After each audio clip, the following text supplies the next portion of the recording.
One Zen question every morning. Today is the sound of wind.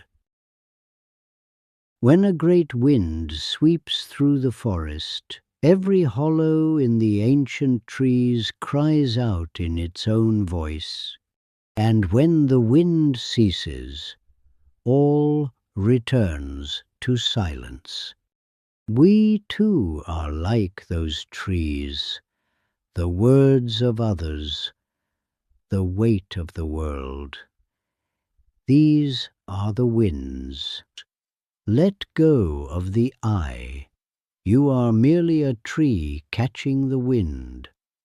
Only then will you find stillness within. Leave your reflection in the comments.